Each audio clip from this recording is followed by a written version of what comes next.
Hey, what is happening? My name is Chris Martinez. I am the host of Operation Agency Freedom. And in this episode, we are going to talk about signs that you have a team member who is going to quit. Now, obviously, we are getting out of the COVID pandemic here in the United States. And there's this thing called the Great Migration, which basically means that a lot of people who were working before, they're quitting their jobs, they're making a big career change. And for the most part, a lot of people are just tired of having to go to an office anymore, or they realize that they want to spend more time with their families. And so they're just completely saying, like, I will take less money to be able to have a better lifestyle. I know that that is impacting agencies as well. And also a big thing that's happening with agencies is that your team members are being swooped up and recruited by other bigger agencies or even just companies that need developers because those companies are willing to pay a lot more than what you can afford. So if you want to know the warning signs to look out for that can signal if a team member is going to leave your agency, then absolutely pay attention to this episode. And so basically, we're going to talk about the most common warning signs. I'm going to talk to you about things that I have experienced that looking back, I should have recognized those red flags so that we could have at least planned for that person leaving. And I'm going to give you all the nitty gritty of things that you need to be aware of so that you can prevent or plan for a team member leaving. And so at the end of this episode, of course, visit the website and you'll find all of our show notes, plus any links that I mentioned. And if you enjoyed this episode, make sure that you are subscribing so that you are always in the know and you get access to all these amazing episodes that we release. So let's head over to the show. Hope you enjoy the episode.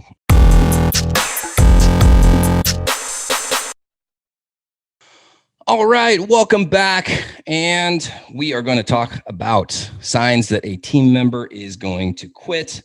And I know that this can always be a stressful topic for everybody. We've definitely lost team members at bad times, and it's just never fun. Actually, specifically, when we were first launching Dude, I had a project manager that was basically like, she ran everything. She was so unbelievably important to the company. And we had just moved into a bigger office. We had also lost some other team members prior. And the biggest thing is we had invested all this money in the traffic and conversion conference in 2018. And I mean, it was $10,000. It's a lot of money. $10,000 is a lot of money in general. But at the time, Dude was only doing about 12,000 in revenue. So it was a very, very big investment. And then out of the blue, this team member who was the project manager, very, very important gal at the time, she quit, right? And I was just like completely floored. I was like, how is this possible? Like, we just moved into this bigger office and we believe in Dude. We're going to this big conference. And so that was just absolutely devastating for me back at the time. So losing a team member like that can be detrimental to your agency or any agency. But looking back, I've learned so much about what are some of the warning signs that a team member is going to quit. And so I'm going to talk about that with you guys today. So the first thing that you need to be aware of is just their daily activities and like what they're doing, right? So there's typically a level of disengagement that happens with the team member, and who knows why that can happen. We've had it happen before where a team member has something going on in their personal life, or honestly, it could be like a breakup. Like people have had a relationship that falls apart in their personal life, and they realize, I can't even be in the same office anymore because I just want a completely different, I want to change my life altogether, right? So regardless of the reason, there's usually a level of disengagement that happens prior to this team member leaving. This also kind of talks about the importance of keeping in contact with your team members and doing your quarterly reviews with them and making sure that they're growing professionally and that things are okay on the personal side. At Dude, one of the things that we've done for the pandemic is we've provided free therapy, mental health therapy for our staff. So they get every team member, it's optional. They get 2 free therapy sessions per month paid for by us. Now, we did that obviously because the pandemic and things are crazy and, people don't know how to act. And a lot of people are dealing with the stress differently. And so we wanted to keep our team members healthy, mentally healthy. But of course, from a practical standpoint, we wanted to keep them working. We didn't want them to quit. We didn't want them to have a breakdown or a mental breakdown. So there was kind of like a practical work related side of that too. And then it also helps us to keep in touch with them and let them know that, hey, if you guys are having problems or stress in your personal life, let's talk about it. Like we create an environment where people are okay with sharing things that are going on. That'll help us to identify if there's any problems that are going on with our team members on the personal side or whatever, right? So from a disengagement standpoint, one of the first things that you need to look at is meetings, right? Are these people showing up late to their meetings? So in a previous podcast, we talked about the 3 meetings that you need to run. So, we have our daily deadline meeting. We have our sandwich meeting that we run on Monday mornings. We have our leadership call. So specifically, if you have team members that are missing or showing up late for your daily meetings, your stand-up meetings or whatever it is, that is absolutely a red flag, right? Some people who really don't like conflict will just let it slide, right? In my opinion, you create bigger problems for yourselves by not addressing those issues, especially if you have other team members who are now looking at that person and there was no consequences for them not living up to the standard, and other people might start to fall into that, into those bad habits. So I believe that you 100% have to address that issue right away, right? It doesn't have to be a big deal. You obviously don't yell at the person. Just so you know, yelling at somebody 99 times out of 100 does not help you. It doesn't help the team member, and you end up actually hurting yourself in terms of fixing that problem. So talk to that individual, be like, hey, what's going on? Like, you're usually here every day on time. Is there something going on? Are you having computer problems? Let me know what's going on, right? And then see how they respond. If you have a good relationship with that person, maybe they'll just be completely honest and they'll say, you know what, like, I'm just not really happy with the job anymore. Or maybe they'll say like, hey, I'm being recruited by this other company and they're going to pay me twice as much money. And so like, it's just really, pulling on me and it's hard for me to focus on this job, right? And then you can have the conversation. Maybe you can't afford to pay them twice as much, right? At least you can create a transition plan or start to plan for that individual to leave. Okay. So that's the first one. The meetings, like, are they showing up late to the meetings? And especially if it's consistently, you got to address that right away. Second thing is deadlines. So for the most part, we always have deadlines that we need to hit within our agency. Your team members are typically responsible for those deadlines. And if you're doing your daily deadline meeting, they should always be aware of what's going on. If your team member is missing deadlines and if they're very apathetic about it, like if they don't really care, that is a gigantic red flag. Now, sometimes you have team members who just stop caring because maybe they're lazy, maybe they're bored. Again, something usually happening in the personal life. We've seen team members kind of disengage because they were at a family meeting or like a family party and other people were talking about how much money they make. And they're like, well, I'm not making that much money. Like, I want more, right? And so then they are like, start looking for another job, right? Completely irrational. It's not even the same scenario. But that's just how people are. They don't always make rational decisions. So looking at the deadlines and seeing how they feel about missing deadlines is very, very important. I think that we could all agree that an engaged team member who cares about the vision, who understands what their work has to do from the bigger picture, like those people will do everything possible to try and hit a deadline. And if that changes somewhere along the line, it probably means that they're looking at moving on to another role, or they're just going to quit and do something completely different, right? So that's a big one. Now, you have to track the deadlines, because if you're not tracking the deadlines, then how are you going to know that people are missing the deadlines? Which then means that you might be missing out on these red flags that somebody's going to leave. Okay. So that's the second one. Next one. Okay. When the team members disengage, right? And if they just kind of sit around and don't say anything, that's a big, big red flag as well. So we try and create an environment where everybody is encouraged to talk, right? To let us know about their goals and what they're looking to accomplish. If they're unhappy about something, if they're happy about something, if they're excited about something, if they want to learn something new, we are constantly hammering that home with everybody, saying like, we are here to support you. We are here to help you bring out the best in yourself so that you can do amazing work for our clients, right? Anything that you need, we'll try and create a plan so that you can get there. So if you have team members who are not verbalizing what their goals are, and they're not verbalizing the things that they want to accomplish, both personally and professionally, that's actually a red flag. Now, if you don't have a company culture that encourages people to talk about their goals, or if you're not at least doing like a quarterly or an annual review, then this is going to be really, really difficult for you, because you don't actually know where the benchmark is. You don't know like what their goals are from the beginning. So maybe their goals have totally changed, but you're not actually talking about it. So it just makes it a lot harder for you. So it's just another reason why you always want to engage with your clients and talk to them about, or your clients, your team members, and talk to them about the things that they want to accomplish is really, really important. And maybe it's something really simple, right? Maybe it's, hey, I want to learn to be a project manager, and I was looking at doing this course, but I can't afford it. And so, now I feel stuck, right? Maybe you can just go in and buy the course for them, or maybe you can split it with them, right?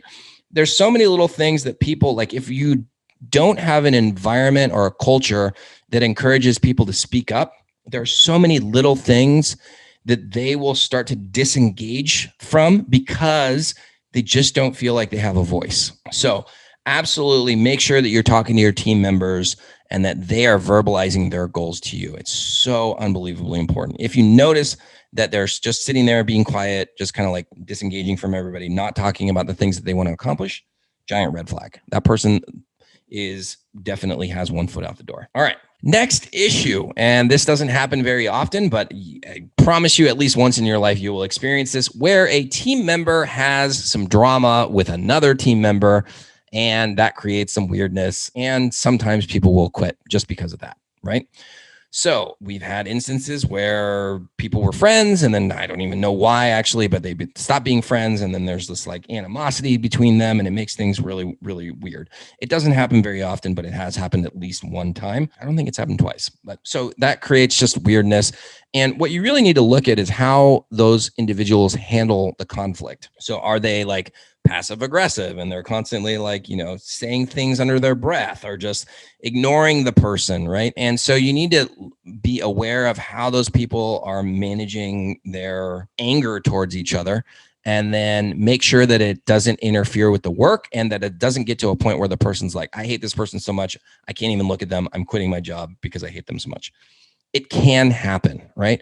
So again, open lines of communication. You don't have to get into the nitty gritty. I mean, literally you can say like, I don't know what happened between you two. Honestly, if you want to tell me, you can. Otherwise, you don't have to. I don't really care. At the end of the day, we have a mission and we have an obligation to our clients. And so I need both of you to be civil with each other and make sure that the focus is on our clients and delivering for our customers. Right. And then a lot of the times they'll talk it out, or they'll talk to you individually, and then you'll be able to move forward. Right. They don't have to be friends, but they do need to be respectful of everybody. Every team member needs to be respectful of each other. So that's another big red flag. Depends on your company culture too, and how you're doing your hiring. It doesn't happen very often, but if it does happen, you need to address it. You need to be aware of it, and then, maybe plan for if the one person is going to quit. We did have somebody quit recently, actually. Different reason. It didn't have to do with a conflict between the two team members, but there was an external conflict basically, and it ended up getting a little weird, and then the person ended up quitting. And now looking back, we should have been like, yeah, we should have planned for that individual to leave, right? Okay. So next reason why somebody might quit is a promotion, right? So this is always the tricky part. Just happened to another one of our clients too, where they have a promotion. A bunch of people internally are going to apply. And of course, only one person can get the job. And then what happens? Now we have a bunch of people who are unhappy because they didn't get the role, right? So I would say every time you have a big promotion that multiple people in-house are shooting for, you do need to anticipate that one of those folks who don't get that promotion are going to quit. It usually happens that at least one person will quit within the next 3 months. Now, the way that you can combat that is that when the person doesn't get the role, meet with them, let them know what happened, and then say, hey, these are the other roles that we have coming up. We want you to stay. We believe that you would be a good fit for these other roles that are coming up. So, it's not like this is the end point for you. You will have other growth opportunities. Usually, if you can have that conversation, you can typically keep most of the people. I still think that there's going to be at least one person who quits just because sometimes they're just embarrassed, right? They just feel like, they deserved it. They were talking to their friends about it. They were all excited about it. They didn't get it, right? And now they're really, really embarrassed. And so that's one of the reasons why you need to plan for at least one person quitting. So that's really, really important. Just know sometimes there's a downside for giving somebody a promotion. Okay. Another reason why somebody might quit, this is something that I've done in the past, is that you were an asshole to them.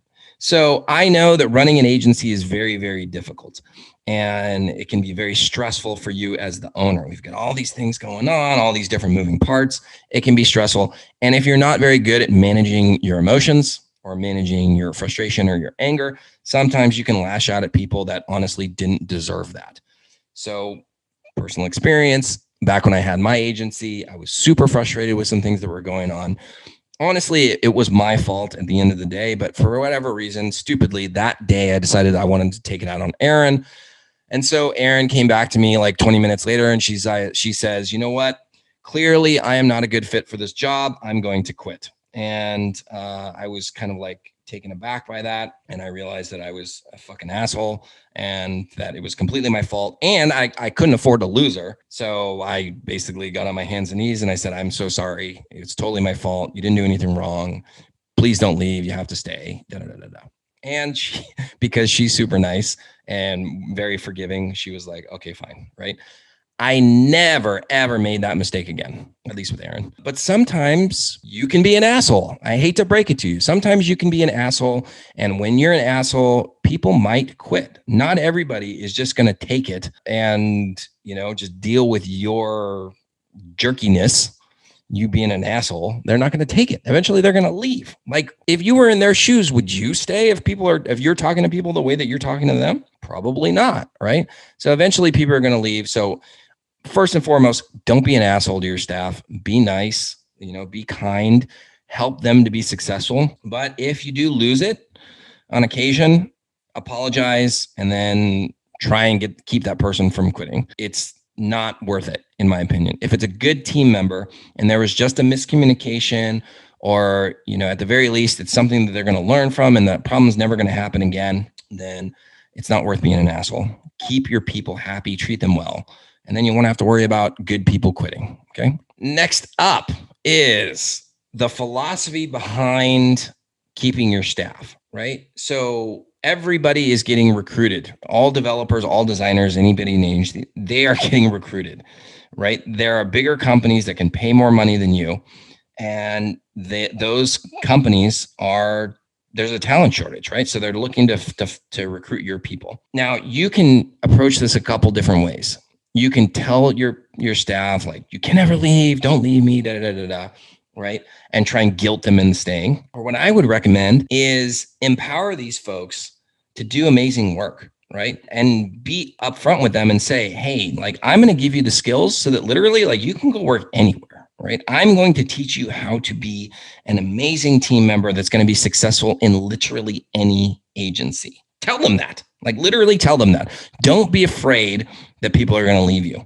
Now, here's the kicker, is that after you tell them that, you create a work environment where that individual never wants to leave, right? They believe in the mission. They love the team members. They love the growth. They love you as an owner, right? And that's one of the things that people don't really recognize about this new generation. Like, you always hear people talking shit about millennials and da-da-da-da-da, which I will admit there are some challenges with the kind of like the millennial mindset. But one of the things that is so powerful about this generation is that they are willing to sacrifice less money to feel like they're a part of something bigger than themselves. They want that community. They want to feel like their work matters. And so you can very easily create that environment by being conscious of it and actively trying to create an environment where you have this amazing culture and people feel connected and like you treat your people amazingly well and they will never want to leave you. Now, maybe eventually they're going to leave you, right? Maybe they get bored, like people get bored. It's just the way that it is. Right? Maybe they get an amazing job offer working for, Google or something like that. But if you're talking to those people and you know that that was always one of their goals, then don't make them feel bad about it. Like celebrate that. You got to be a part of their journey, right? They're not going to forget that. They're always going to look back at their experience with you and they're going to say, this was seriously one of the best jobs I've ever had. I'm so grateful and thankful for the time that I was able to spend here. And then they're probably going to refer you a ton of other team members too, which is great. So just general philosophy, empower people with the skills, empower them with the mentality of that they can do anything, and then work your hardest to create this work environment so that everybody's happy and they never actually want to leave you. It's going to make your life so much easier and you won't have to worry so much about those red flags because you know that this is an amazing company culture that they are not going to be able to find anywhere else. Right now, getting back to that moving on thing that I just mentioned a second ago, you do need to understand that eventually people are going to move on, right? Even with like your customers, like one of the things that I think that we're doing now that's kind of unique is that we kind of approach recruiting the same way that we do marketing, right? And the way that we do customer retention. Like most likely your customers are not going to stay with you forever. Eventually there's going to be a point where they're going to cancel. If you're tracking your customer churn, you actually know what that point is, and you can do little things to move the needle. But in general, your team members are not going to stay with you forever, just like your customers are not going to stay with you forever. So be okay with that and actually track it, right? You should know what your employee churn is, just like you know when your customer churn is. And so with that in mind, make sure that your team members know that they can come to you for pretty much anything. Right? That's part of the company culture. That's part of the empowerment. That's part of the communication with the team members and making sure that they know that you care. And just recognize that at a certain point, people are going to move on and that's totally okay. But also try and create an environment where, if they're considering a job with somebody else, you want them to be able to come talk to you about it, right? Before they actually accept the position. Be like, hey, I got an offer from this company. I love working here, but, this is too good to pass up. Like, what do you think I should do?